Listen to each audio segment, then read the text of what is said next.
Hello दोस्तों, संतोष future classes में आपका स्वागत है। आज हम सिगमंड फ्रायड को याद कर लेते हैं क्योंकि ये पेपर के सीटेट के लिए मोस्ट इम्पॉर्टेंट टॉपिक है। तो चलिए हम बिना किसी देरी के याद कर लेते हैं। मैं यहाँ पे कोई पीडीएफ नहीं लाया हूँ, सिर्फ मेरा मोटिव है कि आपको याद करवाना है बस। तो चलिए हम स्टार्ट करते हैं बिना किसी देरी के। तो चलिए देखिए सिगमंड फ्रायड। तो सिगमंड फ्रायड ने क्या दिया था? तो सिगमंड फ्रायड ने दिया था मनोविश्लेषणात्मक सिद्धांत। आपको वहाँ पे पेपर में पूछा जाएगा सिगमंड फ्रायड क्या दिया था। अब इसमें साइको एनालिटिक थ्योरी दिया था, तो मतलब इन्होंने मन को बताया था। तो मन मतलब क्या, आप पेपर में जब देखेंगे तो पेपर में आपको दिखेगा मनो, सिगमंड फ्रायड ने क्या दिया था। तो अगर मन है ना तो माइंड होता है ना, ऐसे लिखा जाता है ना, माइंड हिंदी में लिखिए माइंड, तो माइंड, माइंड को ऐसे लिखा जाता है।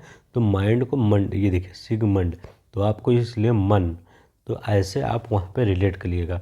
साइको एनालिटिक थ्योरी, तो साइको एनालिटिक जो इंग्लिश बच्चे हैं, साइको एनालिटिक, और जो हिंदी बच्चे हैं तो मनोविश्लेषणात्मक सिद्धांत। तो इन्होंने मन से आप रखिएगा मन, यहाँ पे मन एक वर्ड पकड़िएगा वहाँ पे पेपर में। तो अगर मन दिखा रहे तो सिगमंड फ्रायड ने दिया था। तो किसने दिया था? मनोविश्लेषक सिद्धांत सिगमंड फ्रायड ने दिया था। अब बताइए ये कहाँ के निवासी थे? सिगमंड फ्रायड कहाँ के निवासी थे? तो ये पूछेगा ऑस्ट्रिया के निवासी थे। तो ऑस्ट्रेलिया, ऑस्ट्रिया, ऑस्ट्रेलिया मत लगाइएगा, ऑस्ट्रिया ये यूरोप का एक कंट्री है। तो ये ऑस्ट्रिया के निवासी थे। कहाँ के? ऑस्ट्रेलिया के। पूछ सकता है कि सिगमंड फ्रायड कहाँ के निवासी थे, तो ये ऑस्ट्रिया के निवासी थे। पूरा वीडियो आप देखिएगा, मैं आपको पूरा याद करवा दूंगा, आप टेंशन मत लीजिएगा। ये ऑस्ट्रिया के निवासी थे। इन्होंने मन का, मन के टाइप बारे में ये बताया था। तो चलिए, इन्होंने मन का विश्लेषण किया था। तो इन्होंने मन को कितने प्रकार का बनाया था? तो 3 प्रकार के मन बताया था। तो 3 प्रकार के मन भी बताया था। पेपर में आ सकता है सिगमंड फ्रायड ने कितने प्रकार का मन बताया था? तो 3 प्रकार का मन बताया था। कौन कौन सा? अब देखिए, पहला मन बताया था चेतन मन। कौन सा? चेतन मन बताया था। चेतन मन, इसको क्या बोला जाता था? Conscious mind.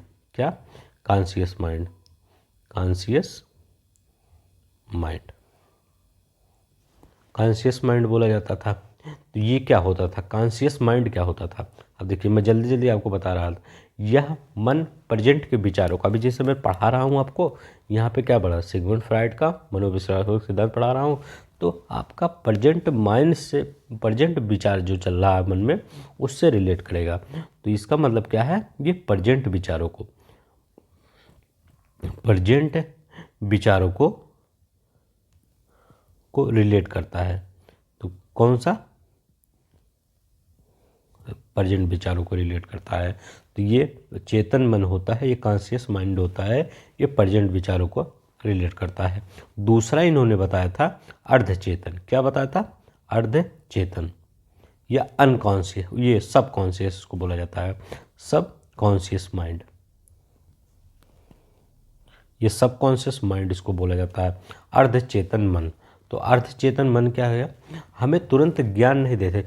जैसे कोई पूछा कि आपका डेट ऑफ बर्थ क्या है, तो मान लीजिए आप उस समय नहीं पता है आपको, तो लेकिन कुछ देर बाद याद करके आप बता देंगे कि हाँ, क्या पूछ लेगा कि आप वहाँ पे गए थे, तो आपको पता उस समय नहीं पता होगा, कोई पूछेगा, लेकिन आप कुछ टाइम बाद उसको याद करके आप बता देंगे, हाँ मैं वहाँ पे गया था।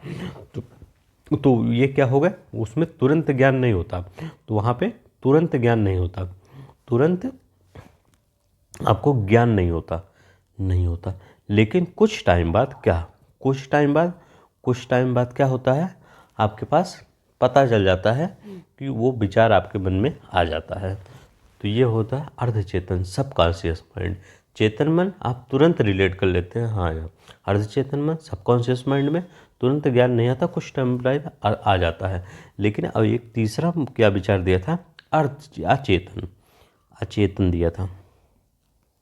मैं जल्दी जल्दी करवाने की कोशिश कर रहा हूँ, नहीं तो आप तो पढ़े ही, सिर्फ मैं यहाँ रिवीजन करवा रहा हूँ बस। Unconscious mind, unconscious mind, unconscious mind क्या होता है? इसमें क्या होता है? आपको कोई अगर, जैसे मैं आपके सामने खड़ा हूँ तो मैं आपको कोई चीज़ याद करवाने की कोशिश कर रहा हूँ तो आपको कभी नहीं याद आएगा, वो आपको कभी नहीं याद आएगा। जैसे मैं आप पूछ लिया, बचपन में जब आप पैदा हुए थे, 1 साल के थे, तो आप किस कलर के कपड़े पहनते थे, आपको कभी नहीं याद आएगा। तो ये अनकॉन्शियस माइंड होता है, अचेतन मन होता है। तो इसमें क्या हम पूरी तरह से पूरी पूरी तरह से भूल चुके होते हैं। क्या भूल चुके होते हैं, ये हमको याद नहीं आता, हमें याद नहीं आता। तो हम कौन देखा, देखिए चेतन मन देखा। चेतन मन प्रेजेंट विचारों को हम रिलेट कर लेते हैं। जैसे मैं इस कैसे मैं यहाँ से दिल्ली जा रहा था, तो मतलब कभी मतलब ये जैसे हम ट्रेन में बैठे हैं, तो हम जैसे फर्स्ट एक दूसरी बार ट्रेन में बैठे थे तो कभी हम कलकत्ता गए थे, तो हाँ मैंने इसी टाइप में कलकत्ता भी जा रहा था। तो हम प्रेजेंट विचारों को रिलेट कर लेते हैं। अचेतन मन तुरंत ज्ञान नहीं होता, लेकिन कुछ टाइम बाद अगर हमको याद करवाया जाता है तो याद आ जाता है। जैसे इसको मान लीजिए आप, ये गंगाधर, कौन, गंगाधर, गंगाधर को कुछ याद करवाया जाता तो याद आ जाता था। अचेतन मन मतलब जब शक्तिमान की पूरी शक्ति चली जाती तो कभी नहीं याद हुआ था, भूल चुका था, तो वो होता था अचेतन मन, अनकॉन्शियस माइंड होता। तो हो गया। अब देखिए सिगमंड फ्रायड ने, देखिए अब देखिए मन को तो 3 भागों में बांट दिया था, हाँ, और एक पर्सनालिटी को फ्रायड ने क्या किया था, सिगमंड फ्रायड ने पर्सनालिटी को, क्या, पर्सनालिटी को, इतना ही आप पूरा कर लेंगे, पूरा हो जाएगा। जितना मैं बता रहा हूँ इतना ही रिवीजन करना। हम पर्सनालिटी को 3 भागों में बताया था। किसने? 3 भागों में बताया था, 3 भागों में बताया था। पहला क्या था? ईड, आप पढ़े होंगे ईड, क्या, ईदम इसको बोला जाता है, ये ईड, IDE, ईदम। अब देखिए इसमें क्या होता था, इसमें जो हमारी भूख और प्यास, कोई भी हम मतलब क्रिया हो, हमको सेटिस्फाई करना होता था। भूख प्यास सेक्स कुछ भी हो, हमको यहाँ पे जैसे लिखा है, भूख हुआ, प्यास हुआ, सेक्स हुआ, कुछ भी हो, हमको क्या सेटिस्फाई करना। साम दाम दंड भेद की, ये देखिए अगर कोई चीज़ कुछ सेक्स करना चाहता है तो वो ये नहीं देखता क्या है, वो क्या वो करता है। ये भूख है तो किसी को भूख लगी तो कुछ नहीं देखता, वो सब अपना पेट से भर, किसी को प्यास लगी है तो ये तो दोनों चल जाता है। लेकिन ये मतलब ये निगेटिव माना जाता है, क्या माना जाता है? निगेटिव। ये सिर्फ हम अपने आप को सेटिस्फाई करते हैं बस। इसमें हम क्या होता है, ये जो हमारा इथिक्स होता है, क्या इथिक्स होता है, इथिक्स को हम बिल्कुल भूल जाते हैं। मतलब नैतिक मूल्य जो होता है ईड में क्या होता है, नैतिक मूल्य क्या होता है। वहाँ पे आप देगा कि किस में हम नैतिक मूल्य भूल जाते हैं, तो ईड मतलब ये ऐसे याद करिएगा, जो ईडी का छापा किसके ऊपर पड़ता है, जो बेकार होता है ना, गंदा होता है, उसी के ऊपर ईडी का छापा पड़ता है। तो ईड ID ईडी, इससे याद करिएगा। इसमें हम नैतिक मूल्य को पूरी तरह, नैतिक मूल्य को पूरी तरह हम भूल जाते हैं। और ये इसी को कहते हैं ईड, हम अपनी आवश्यकताओं को पूरा करने के लिए। अब देखिए दूसरा क्या है, ईगो। दूसरा क्या है, ईगो। ईगो क्या है? इच्छाओं की संतुष्टि की योजना हम बनाते हैं, उसका इम्प्लीमेंट कर, लेकिन परिणामों की चिंता भी करते हैं। इसमें हम परिणाम की चिंता नहीं करते थे, लेकिन इसमें हम परिणाम की चिंता करते हैं। थोड़ा बहुत हमारे अंदर क्या नैतिक मूल्य आ जाता है कि इससे क्या होगा, बुरा होगा, अच्छा होगा, क्या होगा, थोड़ा बहुत आता है, पूरी तरह से नहीं आता है। तो इसमें आप ये कहते हैं कि हम योजना तो बनाते हैं, योजना तो बनाते हैं, लेकिन हमको जो रिजल्ट का जो होता है, रिजल्ट जो होता है उसकी चिंता भी होती है, उसकी चिंता भी होती है ईगो में। और एक होता है, थर्ड होता है सुपर ईगो। क्या होता है? Super ego. सुपर ईगो क्या होता है, मैं इसको 10 से 15 मिनट में पूरा ख़त्म करने की सिगमंड फ्रायड को। सुपर ईगो क्या होता है, ये देखिए, ये हमारे माता पिता जैसे होता है। ये पूरा हमेशा इथिक्स के अकॉर्डिंग चलता है। सुपर ईगो जो होता है ये पॉजिटिव होता है, ये हमें इथिक्स के अकॉर्डिंग चलता है। किसके अकॉर्डिंग चलता है? इथिक्स के। ये जैसे मम्मी पापा हैं, उनको पता है चोरी नहीं करनी चाहिए, चोरी नहीं करनी चाहिए, उनको पता है झूठ नहीं बोलना चाहिए। तो वही होते हैं, हम सब तो कभी कभी चोरी भी कर ले, झूठ भी बोल, लेकिन क्या माँ बाप होते हैं वो कभी चोरी नहीं करते ना कभी झूठ बोलते हैं, और वो कभी दूसरों को परेशान में नहीं करते। तो ये होता है सुपर ईगो, जिनके अंदर सुपर ईगो हो, ये आप वैसे मत ईगो मत समझिएगा कि जिनके अंदर सुपर ईगो, ये यहाँ पे होगा सुपर ईगो जिसके अंदर होगा वो सबसे अच्छा बच्चा माना जाएगा। क्या, जिसके अंदर सुपर ईगो होगा वो सबसे अच्छा बच्चा माना जाएगा, इतना याद करिएगा। जो सुपर ईगो जिसके अंदर होगा वो सबसे अच्छा बच्चा माना जाएगा। जिसके अंदर ईगो होगा उसको अच्छा बच्चा नहीं माना जाएगा, लेकिन कुछ अच्छा बच्चा होगा। लेकिन जिसके अंदर ईड होगा, ईडी का छापा, जब ईडी का छापा जिसके अंदर ईड होगा वो सबसे दुराचारी लड़का होगा। मतलब वो जो समाज में कुछ दुराचारी लोग होते हैं ना, वैसे ही इसको माना जाएगा ईड को। और ईगो जो होता है ये मतलब अपने परिणाम की चिंता करता है, लेकिन जिसके अंदर सुपर ईगो होगा वो सबसे अच्छा लड़का माना जाएगा, मतलब वो आइडियल बच्चा होगा। अब देखिए इतना तो आपको याद हो गया। चलिए एक बार फिर हम देख लेते हैं। सिगमंड फ्रायड ने मनोविश्लेषण दिया था, ऑस्ट्रिया के निवासी थे। 3 प्रकार के चेतन मन, प्रेजेंट विचारों को हम याद कर लेते हैं। अर्जित चेतन तुरंत ज्ञान नहीं आता, लेकिन अगर कोई याद दिलवाता है गंगाधर की तलक तो याद आ जाता है। अचेतन मन पूरी तरह से भूल गए हैं कि पहले मतलब मैं क्लास 1 में था या 1 साल का था तो किस कलर के कपड़े पहनता था, हमें कभी नहीं याद आएगा। तो ये अचेतन मन होता है। अनकॉन्शियस मतलब जब अन आ जाए, अन तो हम पूरी तरह, और सब आ जाए मतलब हम कुछ जानते हैं, और जब कॉन्शियस आ जाए तो लगभग हम जानते ही हैं। ईड होता है भूख, प्यास, सेक्स।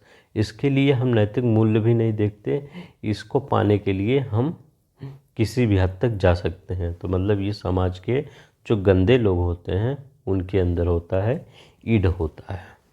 ईगो क्या होता है, ये मतलब ये भी गलत काम करते हैं, लेकिन इनको थोड़ा सा परिवार की चिंता होती है, अपनी चिंता होती है, ये ईगो जिनके अंदर होता है। लेकिन जो सुपर ईगो होता है वो एकदम अच्छे होते हैं, बहुत अच्छे बच्चे होते हैं जिनके अंदर सुपर ईगो होता है। अब देखिए ओडिपस क्या होता है। अब देखिए इन्होंने ही दिया था, सिगमंड फ्रायड ने दिया था, ओडिपस ग्रंथि उसके, या ओडिपस कॉम्प्लेक्स कहते हैं। तो ओडिपस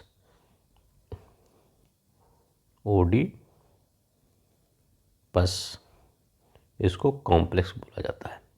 अब देखिए ओडिपस जिसके अंदर, देखिए जिसके अंदर ओडिपस कॉम्प्लेक्स होगा वो लड़का जो है अपनी माँ से ज़्यादा प्यार करेगा अपने पिता के मुकाबले। ये देखिए आपके अगर कोई भाई हो या आप वीडियो अगर देख रही हो, तो अगर आपका कोई भाई हो या आप वीडियो देख रहे हैं आपकी कोई बहन हो, तो जैसे आप हैं तो आप अपनी मम्मी से ज़्यादा प्यार करेंगे। आपकी जो बहन है, ये देखिए मैं दोनों लिख देता हूँ, एक इलेक्ट्रा होता है, इलेक्ट्रा कॉम्प्लेक्स, एक इलेक्ट्रा कॉम्प्लेक्स होता है, और एक होता है नरसिसिज्म, ये स्वामोह। तो ओडिपस इलेक्ट्रा ये ऐसे ही आएगा, हिंदी में नहीं आएगा, और नरसिसिज्म या स्वामोह इसको बोला जाता है, स्वामोह। देखिए ये इसमें जो लड़का होगा ये माँ से ज़्यादा प्यार करेगा, माँ से। और इसमें लड़की जो होगी ये पिताजी से प्यार करेगी बस। लड़का जो होगा माँ से प्यार, लेकिन माँ को ज़्यादा प्यार करेगा पिता के मुकाबले।